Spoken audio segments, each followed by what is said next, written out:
dengan Mbak Yeni. Coba kita diskusi ya. Kita melihat masa Yeni depan Wahid ini ya, Gus Coy ya. Ya, Mbak Yeni itu yang sudah kita dekati akhir-akhir ini begitu.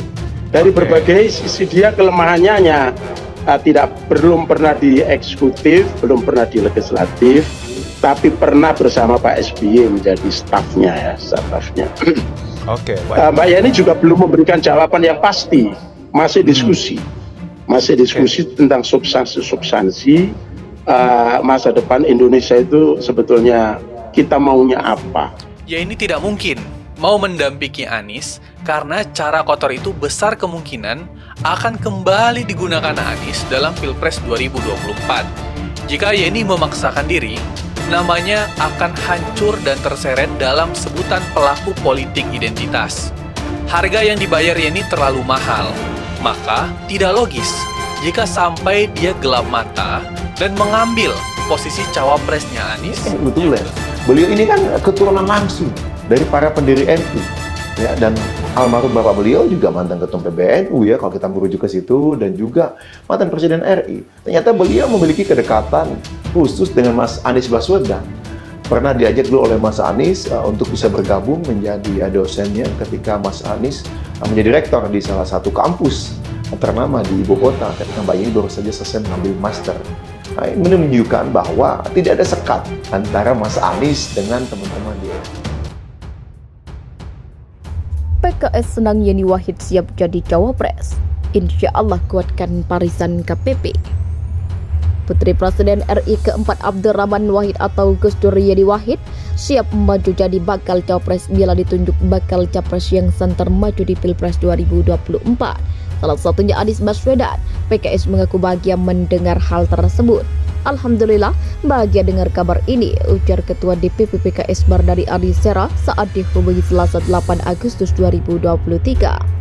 Mardani mengatakan Yeni merupakan figur yang mewarisi kebijaksanaan Gus Dur. Menurutnya kehadiran Yeni nantinya dapat menguatkan koalisi perubahan untuk persatuan. Mbak Yeni, figur yang mewarisi kebijaksanaan almarhum Gus Dur, insya Allah menguatkan barisan KPP, ujar Mardani. Namun Mardani mengatakan jadi tidaknya Yeni menjadi bakal capres merupakan keputusan Anies. Meski begitu, Mardani mengaku gembira dengan bergabungnya Yeni dalam pemilu 2024. Apakah akan dijadikan capres Mas Anies? Semua tergantung musyawarah dan Mas Anies yang memutuskan. Tapi bergabungnya Pak Yeni kabar gembira untuk KPP, tuturnya. Yeni Wahid diketahui siap maju menjadi bakal capres bila ditunjuk salah satu bakal capres yang santer maju di Pilpres 2024. Yeni bicara punya kedekatan khusus dengan bakal capres Anies Baswedan. Sebagai orang yang berkecimpung di dunia politik sudah cukup lama, pasti harus siap untuk menduduki jabatan publik. Karena itu kan memang salah satu tujuan kita untuk menduduki jabatan publik yang strategis agar bisa membuat kebijakan publik yang membuat perubahan positif di masyarakat.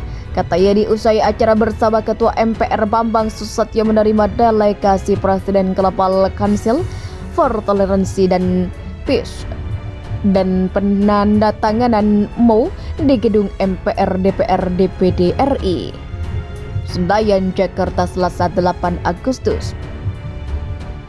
Jadi kalau orang yang sudah ada di dunia politik tentunya ketika ada momentum, ketika ada kesempatan yang tercipta, ya harus bersedia kalau memang cita-citanya adalah bekerja dalam bidang kebijakan publik. Saya juga masuk dalam kategori itu, tentunya harus siap, harus bersedia, harus menyikapi, harus menyiapkan diri. Tentunya harus menyiapkan diri. Ibu Yeni menjawab pertanyaan apakah siap jika ditunjuk jadi cawapres. Yeni mengaku dekat dengan ketiga bakal capres potensial, yakni mantan Gubernur DKI Anies Baswedan, Menteri Pertahanan Prabowo Subianto, dan Gubernur Jawa Tengah Ganjar Pranowo.